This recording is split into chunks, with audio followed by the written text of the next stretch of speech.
Mana kitab kanonik ini? Ya mau ke Romawi, bukan mau ke Yahudi.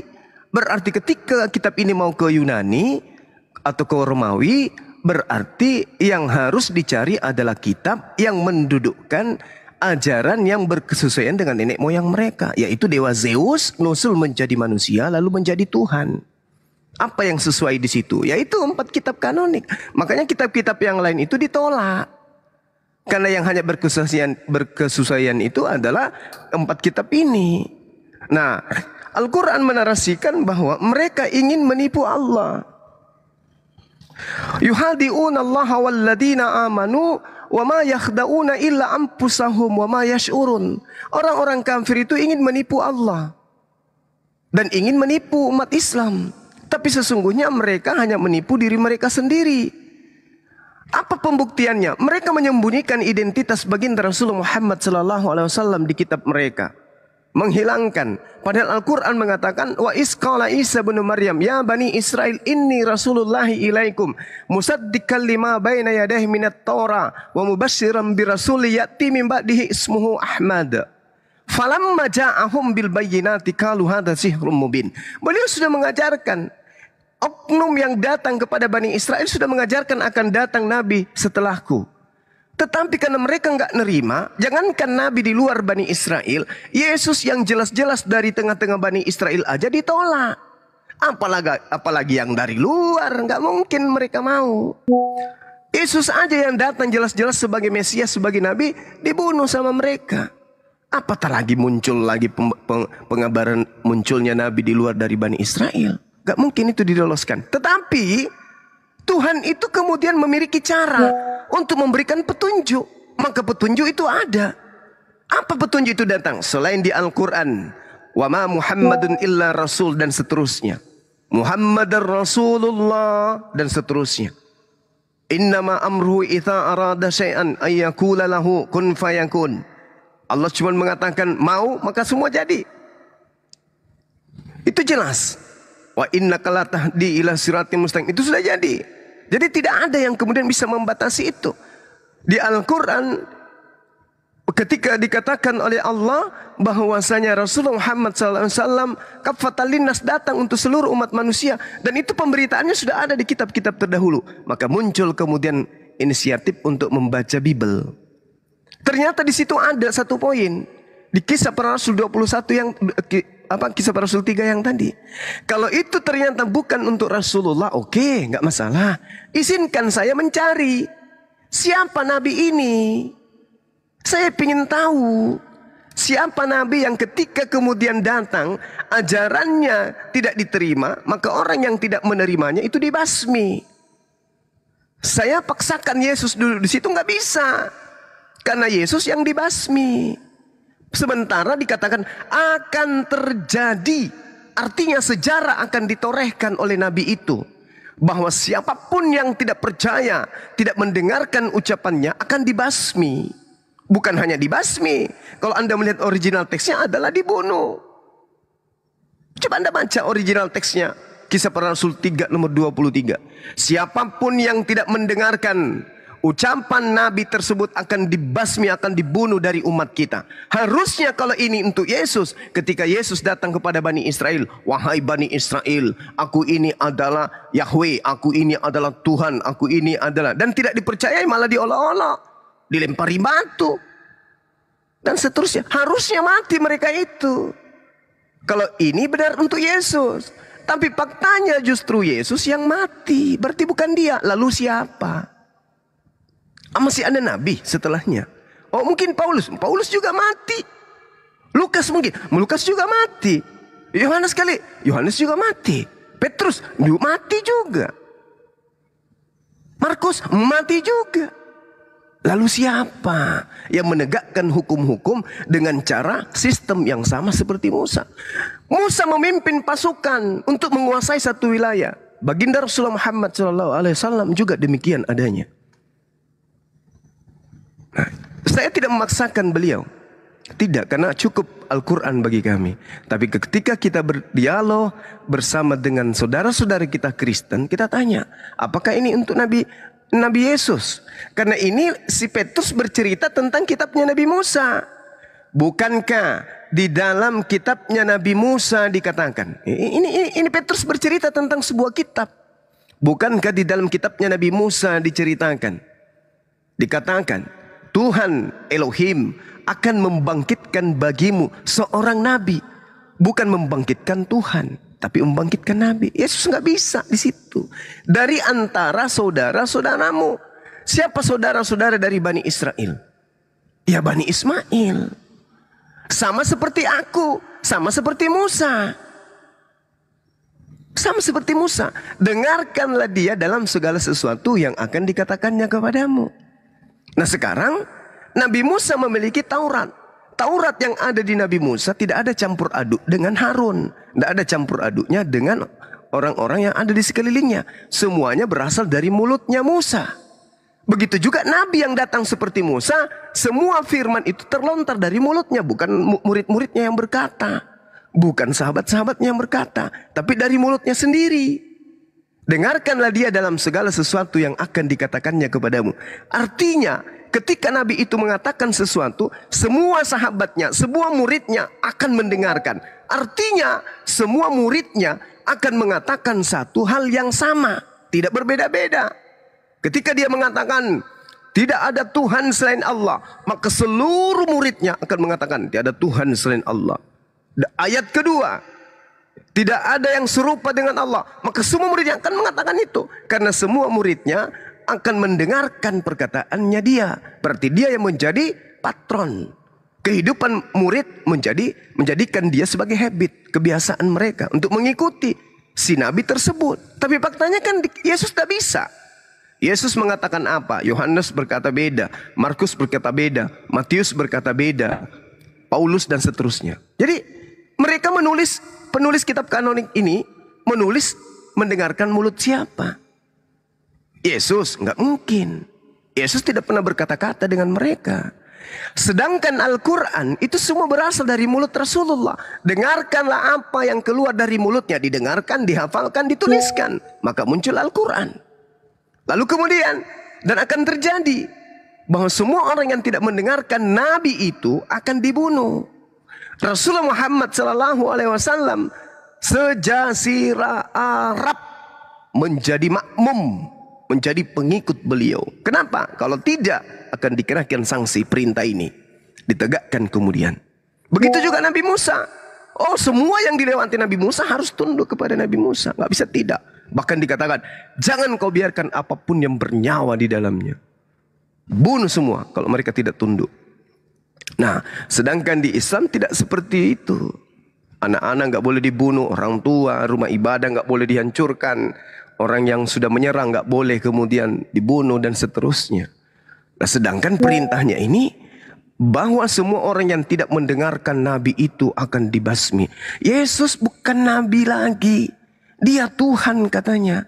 Tapi bukan dia yang membasmi. Malah dia yang dibasmi. Nggak bisa bang. Berat. Maka kalau anda tidak mau Nabi Muhammad SAW yang duduk di situ, silakan anda cari Nabi itu. Demikian.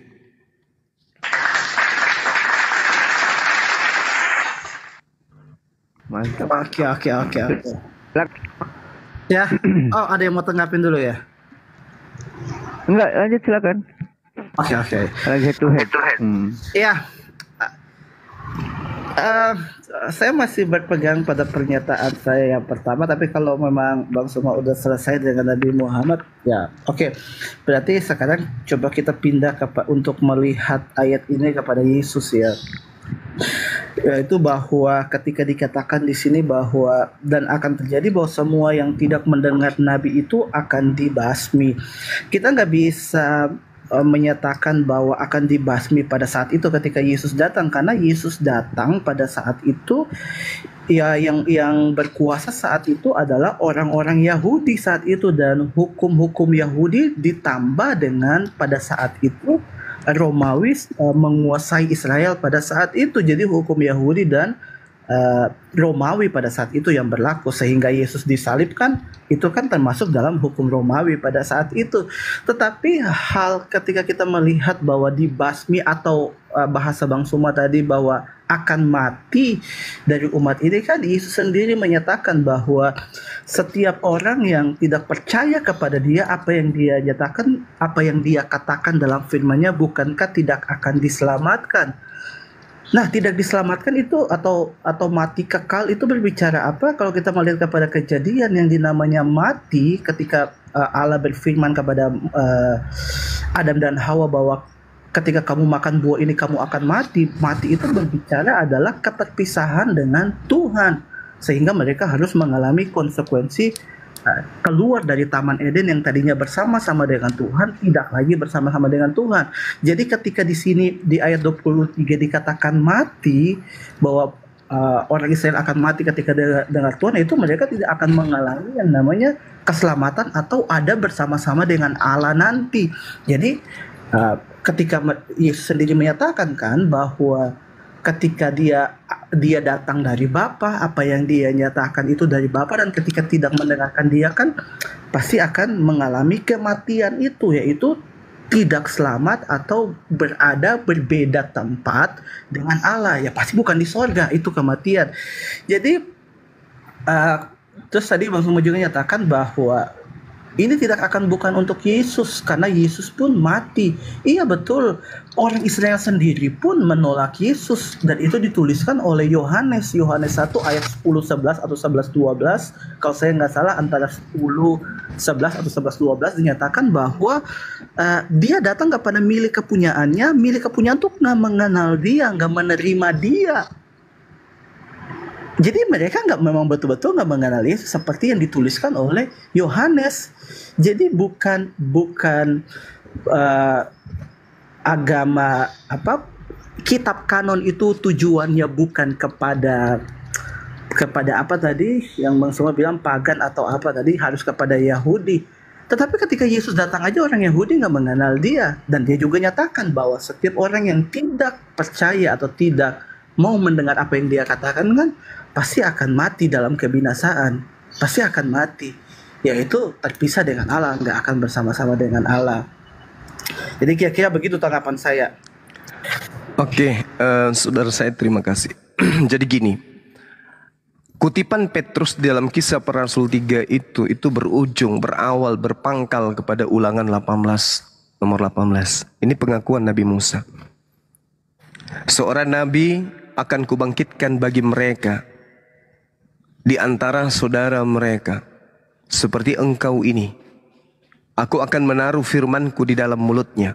Berarti nabi ini mulutnya menjadi corong penyampai firman. Nah sekarang mana kitabnya Yesus yang menjadi dasar pijakan bahwa Yesus memberitakan firman yang ada dari mulutnya? Anda kalau melihat Bible, Anda kumpul 14 buku milik Paulus, 14 kitab kanon, 4 kitab kanonik, ditambah lagi Kisah Para Rasul, ditambah Petrus. Anda gabungkan semuanya, lebih banyak firman keluar dari mulut Paulus daripada dari mulut Tuhan yang disimpan di mulut Nabi tersebut. Apakah Anda ingin mengatakan ini adalah Paulus? Seorang nabi akan kubangkitkan bagi mereka dari antara saudara mereka seperti engkau ini. Aku akan menaruh firmanku di dalam mulutnya. Firman Allah akan terlontar dari mulut nabi tersebut. Kalau kami Al-Quran, bukan dari mulut siapa. Itu adalah firman yang Allah taruh di mulut Rasulullah. Dan ia akan mengatakan kepada mereka segala yang kuperintahkan. Sementara Yesus mengatakan, masih banyak yang ingin aku katakan, tapi kamu belum sanggup untuk menanggungnya. Berarti bukan Yesus. Masih banyak yang Yesus ingin katakan, tapi Yesus tidak menyampaikan. Sementara Ulangan 18:18, dia akan mengatakan kepada mereka semua yang kuperintahkan kepadanya. Coba. Ini. Nah sekarang kalau kita melihat Yesaya 42 nomor 1. Lihat itu hambaku yang kupegang, orang pilihanku, yang kepadanya aku berkenan. Aku telah menaruh rohku ke atasnya. Al-Quran surah Asy-Syura ayat 50. Al-Quran ayat 52. Roh itu adalah Al-Quran yang ditaruh di atas Rasulullah.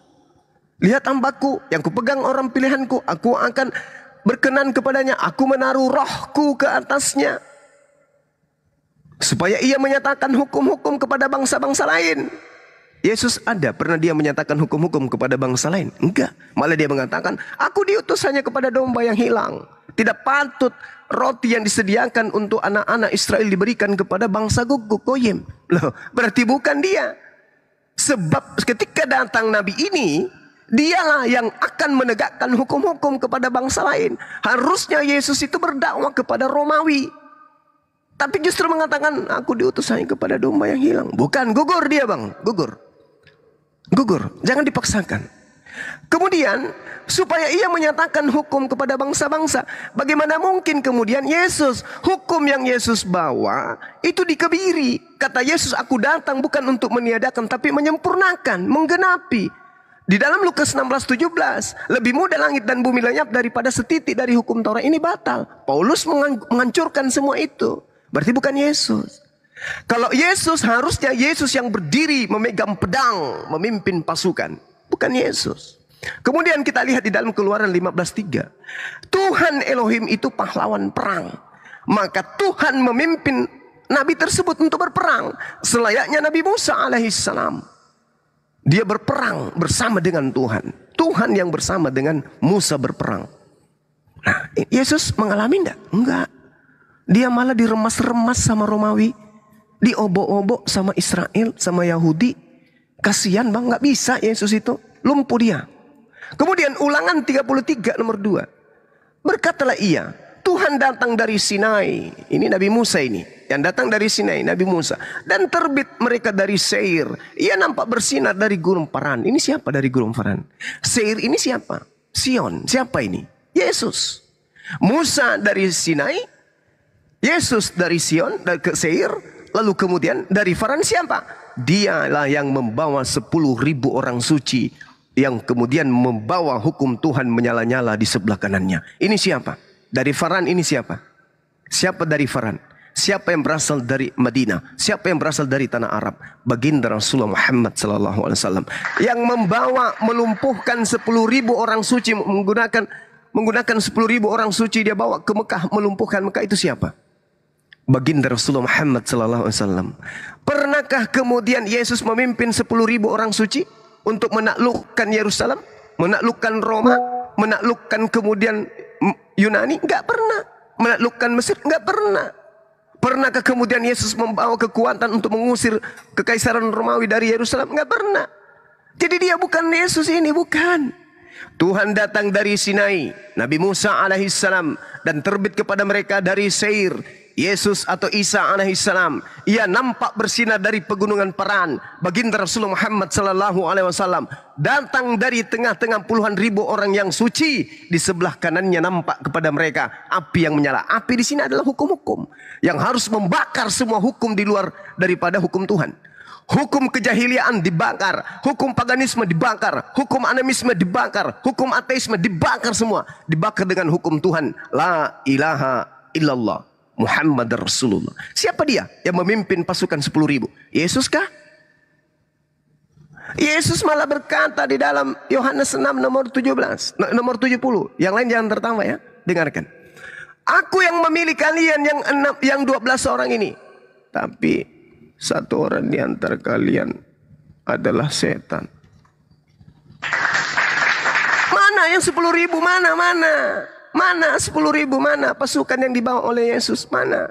Gak ada. 12 orang, satu berkhianat, kurang 11 orang, gak masuk dia. Jauh, lemah kali dia, lemah. Lalu kemudian di dalam Kejadian 49 nomor 10, tongkat kerajaan tidak akan beranjak dari Yehuda ataupun lambang pemerintahan dari antara kakinya sampai dia datang yang berhak atasnya.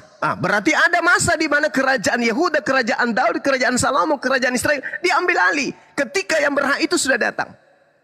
Nah sekarang mari kita lihat, agama Samawi masih memiliki kerajaan sampai hari ini. Ya, kerajaan mana itu? Kerajaan Islam di Arab. Ini kerajaan siapa nih? Sudah 1400 tahun kok tidak pernah lumpuh, tidak pernah turun pamornya, tidak pernah melemah kerajaan ini. Ini kerajaan siapa? Kerajaan yang dipimpin oleh baginda Rasulullah Muhammad SAW. Belum ada kerajaan di atas muka bumi ini setua kerajaan Rasulullah. Sampai hari ini masih bergema. Setiap tahun bergema, bergemuruh, bergerombol orang seluruh penjuru dunia datang bersiara. Ini kerajaan siapa? Kerajaan Yehuda yang diberikan kepada bangsa lain, yaitu bangsa saudaranya sendiri. Makanya Yesus mengatakan ada masa di mana engkau tidak akan menyembah Allah lagi di gunung ini dan di Yerusalem. Kerajaan Allah akan diambil dan diberikan kepada bangsa lain. Ini buktinya. Kalau dikatakan di bangsa lain itu adalah kerajaan yang mana? Kerajaan Majapahit? Enggak mungkin. Kerajaan Islam sampai hari ini, kerajaan yang ada di Arab sana, itulah yang berdiri sampai selama-lamanya. Tongkat kerajaan tidak akan beranjak dari Yehuda, ya, ataupun lambang pemerintahan dari antara kakinya, sampai dia yang datang berhak atasnya itu datang. Maka kepadanya kemudian akan takluk bangsa-bangsa. Lagi-lagi dia taklukkan bangsa-bangsa lain. Dia taklukkan bangsa-bangsa lain. Ketika Rasulullah Muhammad SAW mampu kemudian datang berhak mengambil kerajaan itu, lalu kemudian hukum-hukum di tangannya dia tegakkan, membawa 10.000 orang kudus kemudian menaklukkan bangsa-bangsa lain. Tidak ada yang lain yang sama seperti Musa, hanya beliau. Nah sekarang mari kita lihat bagaimana Islam menundukkan kerajaan-kerajaan yang ada di Indonesia ini. Sebelum menjadi Indonesia, negara kita ini berbentuk beberapa negara atau kerajaan.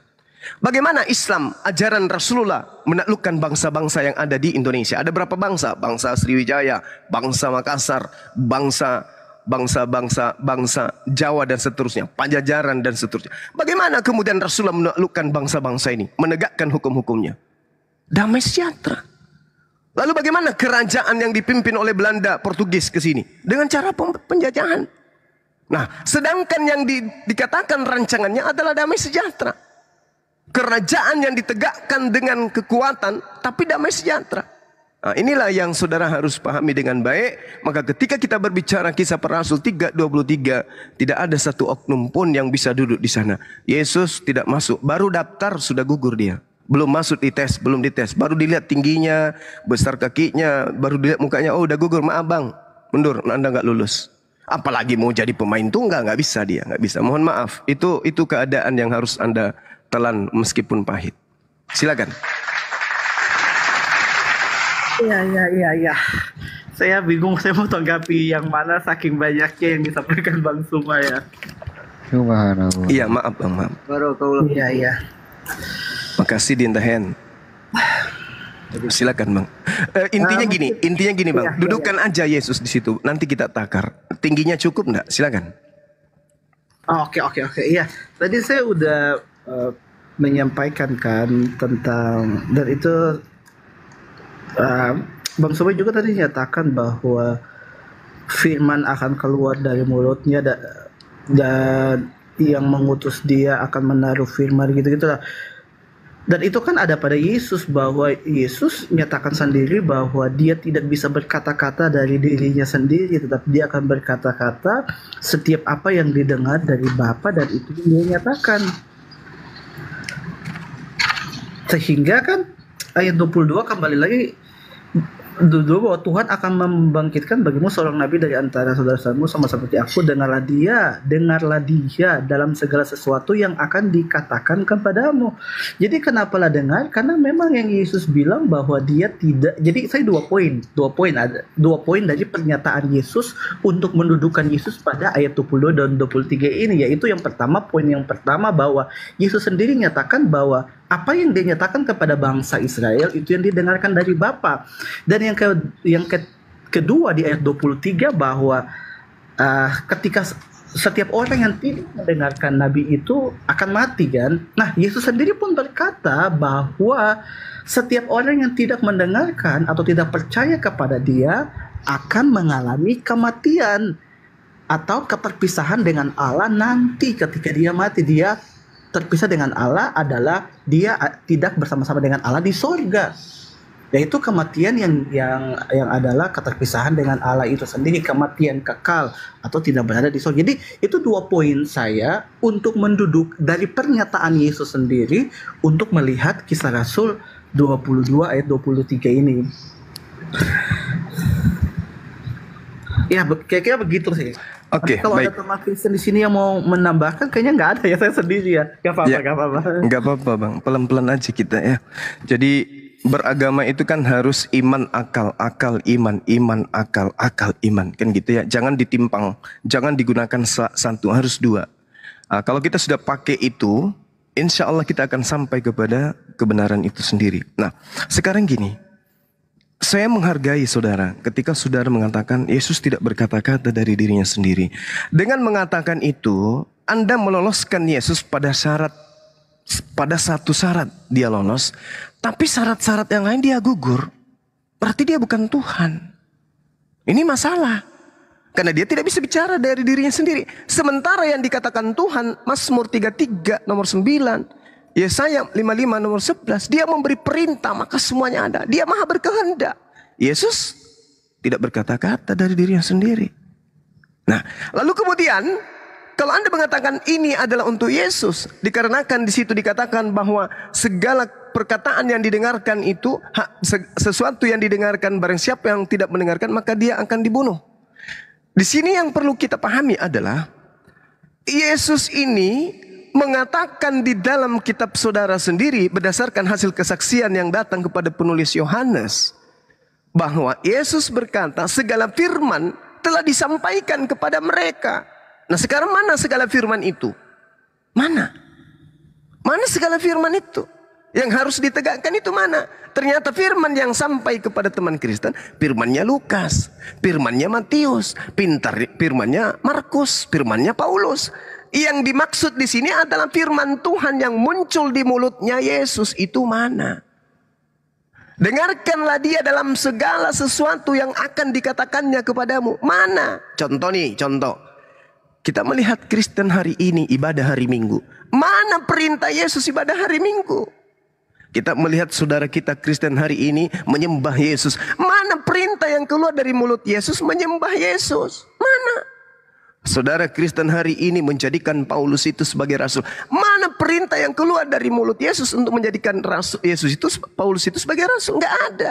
Sedangkan firman yang menjadi porsi Yesus adalah yang 3 tahun ini. Segala firman yang telah diberikan kepadaku telah aku sampaikan selama 3 tahun. Lukas bukan yang 3 tahun, Markus juga, Yohanes juga, Paulus juga, bukan yang 3 tahun. Mereka menuliskan nanti setelah Yesus terangkat, berarti bukan lagi firman dari Yesus.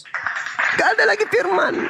Segalanya sudah kusampaikan kepada mereka. Makanya Anda lihat di dalam Yohanes 12:48, barang siapa yang menolak aku, dia sudah ada hakimnya, yaitu firman yang telah aku katakan kepada mereka. Firman itulah kelak yang menjadi hakimnya di akhir zaman. Berarti firman yang 3 tahun ini yang akan menjadi hakim. Makanya Yesus banyak menuai, mengusir banyak orang. Enyahlah daripadaku, kalian semua adalah pembuat kejahatan. Banyak yang terusir. Kenapa? Banyak orang mengimani berita-berita di luar yang 3 tahun. Berita-berita yang 3 tahun entah kemana perginya. Entah kemana perginya. Padahal di dalam Kisah Para Rasul 8 jelas sekali dikatakan bahwa Petrus kemudian mengajarkan, Filipus mengajarkan Injilnya Yesus. Nah, ini bahaya ini. Injil yang 3 tahun ini kemana perginya? Mana Injil yang 3 tahun? Yang segala firman diberikan kepada Yesus. Di Kisah Para Rasul 8, Petrus mengajarkan, Filipus memberitakan Injil Yesus. Injil Yesus yang 3 tahun ini mana? Segala firman yang Tuhan berikan kepada Yesus selama 3 tahun ini mana? Gak ada. Jadi bukan Yesus. Berat itu, Bang. Kemudian Anda mengatakan di Kisah Para Rasul 3, siapapun kemudian Anda mengatakan dalam pengajaran saudara, siapapun yang tidak mendengarkan aku akan mati. Memang betul. Kita tepuk tangan untuk itu. Siapa yang tidak mendengarkan Yesus mati. Itu pasti. Nah, sekarang pertanyaannya adalah, ketika Yesus mengatakan akan datang roh kebenaran setelah aku yang memuliakan aku, Anda dengar tidak?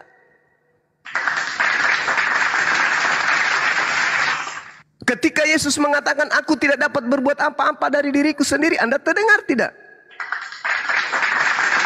Ketika Yesus mengatakan bahwasanya ada kesaksianku yang lebih penting dari kesaksian Yohanes, bahwa segala pekerjaan yang aku lakukan adalah pekerjaan itu yang bersaksi bahwa aku adalah utusan Bapa, Anda dengar tidak?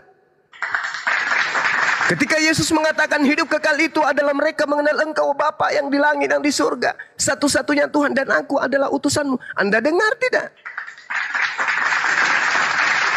Akan datang roh kebenaran yang akan memuliakan Aku, yang akan mengajarkan segala hukum-hukum, keadilan dan penginsapan dunia akan dosa. Anda dengar tidak itu?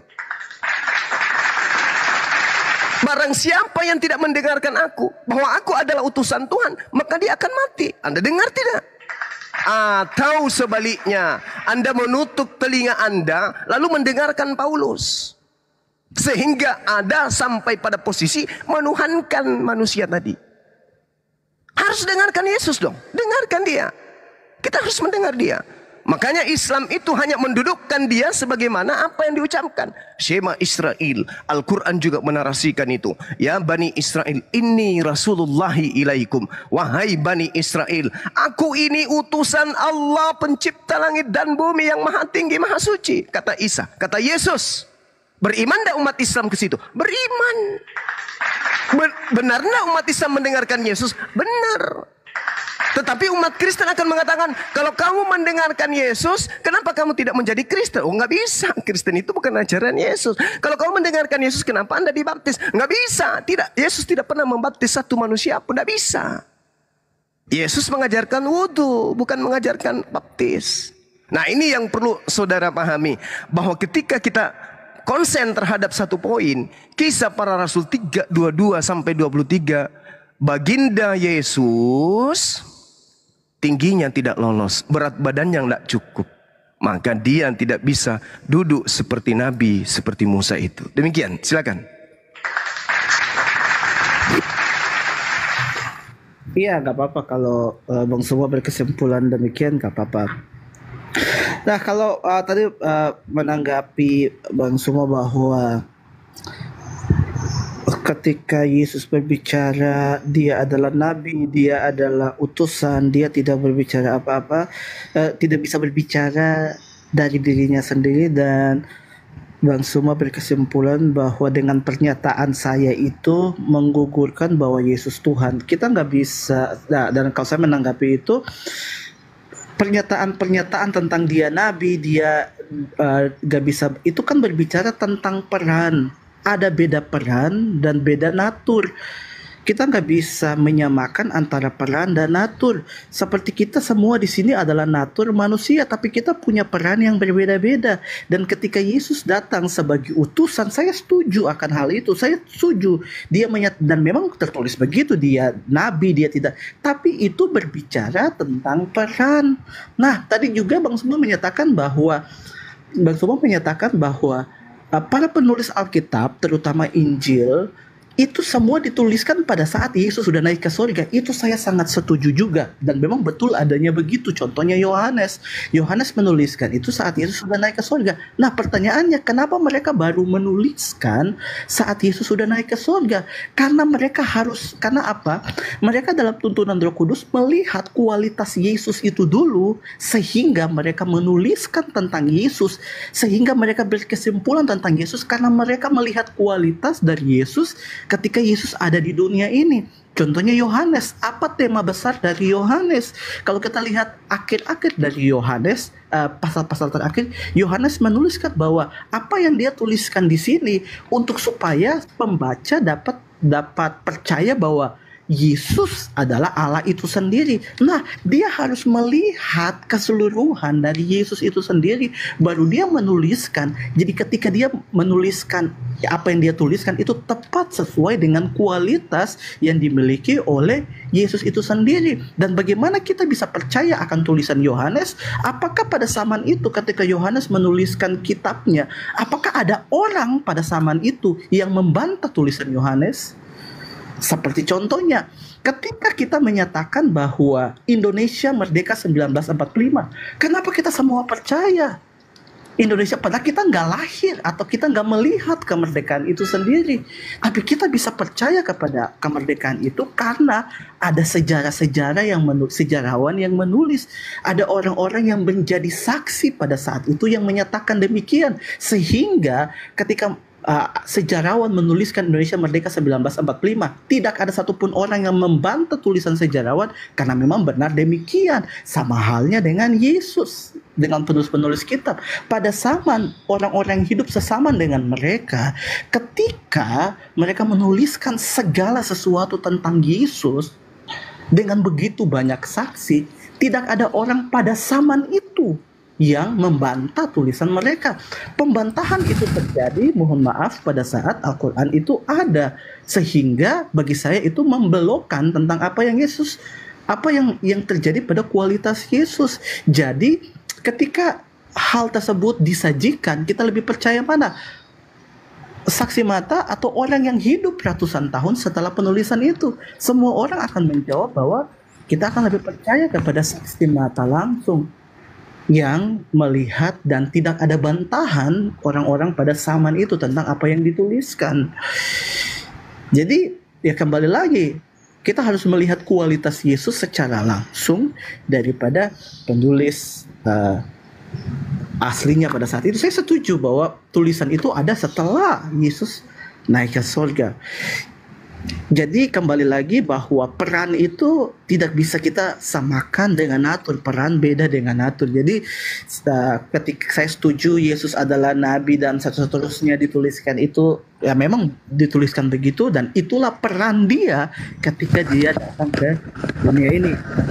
Iya, mungkin saya sebegitu dulu Bang Suma, saya harus kerja. Nanti kita bisa lanjut lagi. Oke Bang Suma, terima kasih untuk diskusinya. Kita bisa ketemu lagi ya Bang Suma ya. Kita udah sering diskusi ya. Iya Bang. Saya bisa belajar banyak hal sih. Terima kasih Bang, terima kasih. Oke. Jadi gini, sesi terakhir dari saya ya. Jadi kalau saudara bercerita tentang seabrek mujizat yang dilakukan oleh Yesus, satu hal yang perlu kita pahami. Mujizat yang dilakukan oleh baginda Yesus itu adalah mujizat yang lebih dulu dilakoni, dipraktekkan, ditunjukkan kepada Bani Israel sebelum Anda kabur. Sebelum terangkat ke langit. Di dalam Al-Quran mengatakan, wa rasulan ila Bani Israel. Nabi Isa adalah rasul untuk Bani Israel. Lalu kemudian dikatakan segala apa yang dilakoni. Di dalam surah Ali Imran ayat 149. Membangkitkan orang mati. Biiznillah. Membuat burung ditiupkan kemudian roh hidup biiznillah. Apalagi orang penyakit sampar sembuh biiznillah. Jadi semua mujizat yang dilakukan oleh Yesus itu dilakukan. Tinggal saya sendiri di sini.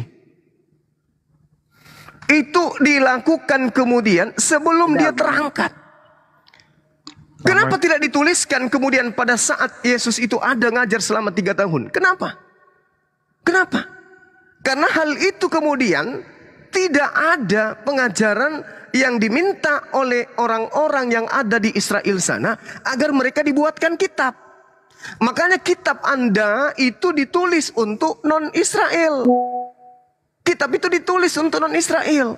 Dan Yesus mengatakan sebelum dia terangkat, segala mujizat yang aku lakukan, segala pekerjaan yang aku lakukan, itu tertulis di mana? Di Yohanes 5 nomor 36. Ada kesaksianku yang lebih penting daripada kesaksian Yohanes. Bahwa semua pekerjaan, membuat orang mati hidup, membuat orang lumpuh berjalan, orang buta mengintip, itu semua aku lakukan karena itu adalah pekerjaan yang diperintahkan oleh Tuhan untuk aku lakukan. Yohanes 7 nomor 49. Makananku adalah melakukan pekerjaan yang diperintahkan oleh Tuhanku. Bukan. Yohanes 7. Nah, kalau Yohanes 7 49 dikatakan orang banyak ini yang tidak melakukan hukum Taurat, terkutuklah mereka. Nah, sedangkan hukum Taurat itu mendudukkan jangan ada ilah lain selain daripada Elohim. Yesus datang tidak mengatakan itu. Itu yang perlu saudara pahami dengan baik. Kemudian apa tadi yang dijelaskan itu? Mujizat oleh Yesus. Kemudian, nah, mujizat yang dilakukan Yesus setelah terangkat dari kubur, keluar dari goa, itu hanya makan ikan goreng. Gak ada yang lain. 40 hari apa mujizatnya? Gak ada. Mujizat itu dilakukan sebelum dia kemudian disalibkan katanya.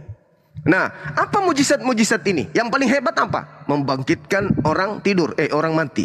Membuat orang lumpuh melihat, berjalan. Iya kan?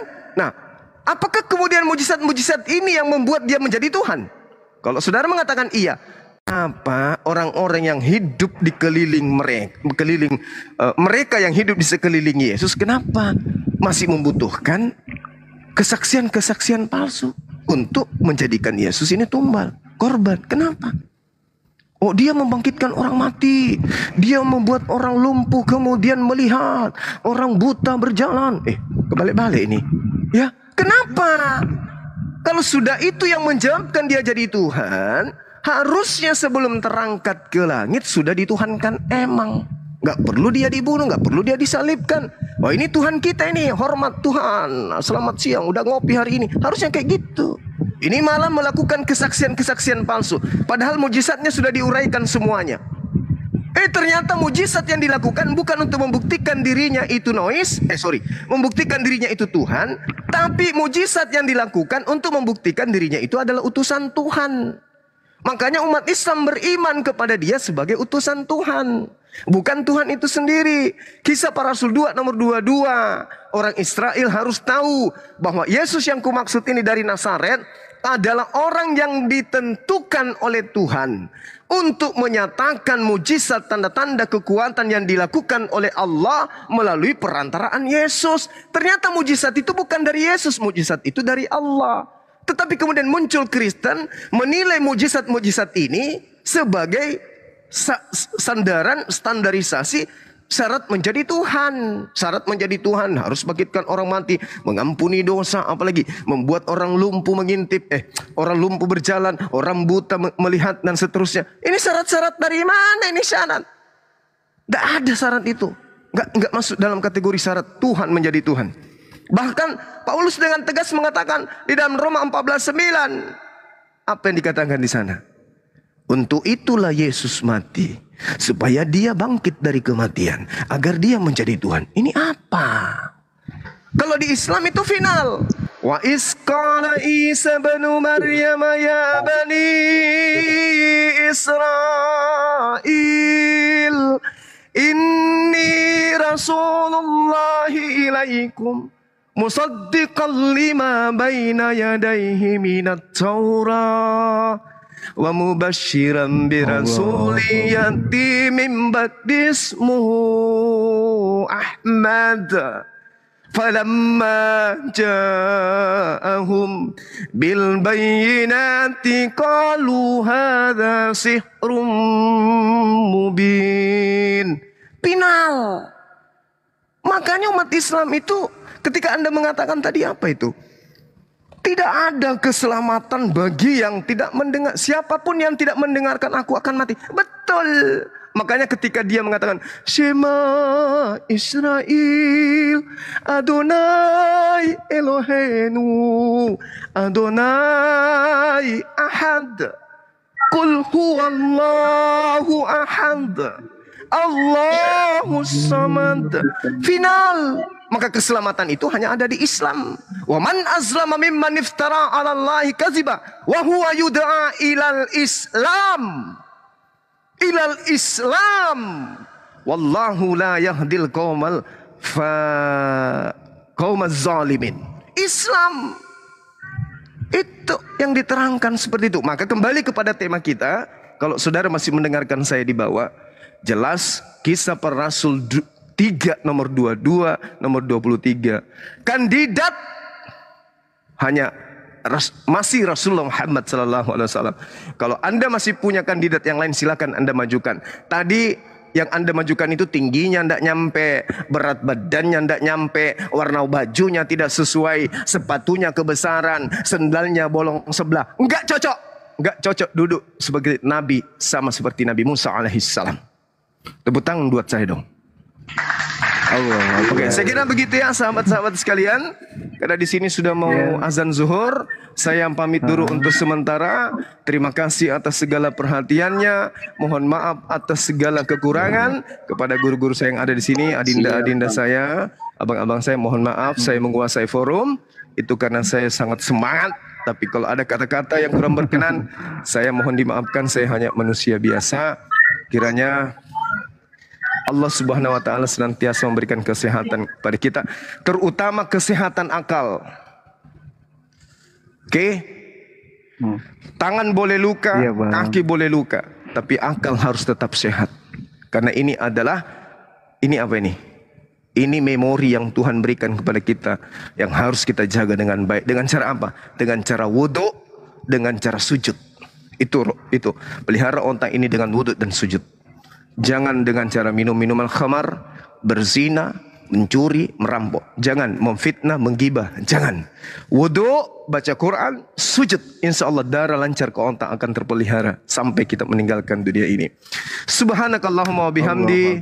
Asyhadu an la ilaha illa anta astaghfiruka wa atubu ilaih. Salam tauhid, salam satu Tuhan. Jayalah Islamku, jayalah Indonesiaku. Allahu Akbar. Assalamualaikum warahmatullahi wabarakatuh. Innallaha yuhibbul ladzina yuqatiluna fi sabilihi saffa. Ada lagunya, apa lagunya? Bisa catat. Dia ini orang lagi ini mau ngaji. Ada lagi. Diberi dua mata namun tada melihat, diberi dua kuping kuping tapi tada mendengar, matanya buta karena bukan katarak, matanya buta karena doktrin, dia tiada melihat Bibel yang banyak karuan, dia tiada mendengar khotbah di gereja. Hai.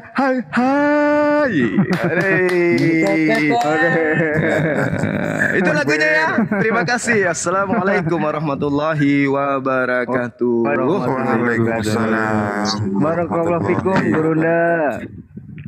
Sehat terus. Bang Dodi, assalamualaikum.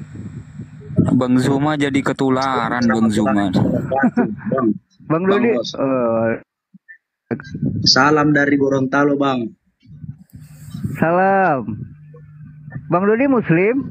Alhamdulillah. Iya, alhamdulillah Muslim. Yang mau disampaikan ke Bang Ayub. Oh, panjang lagi cerita.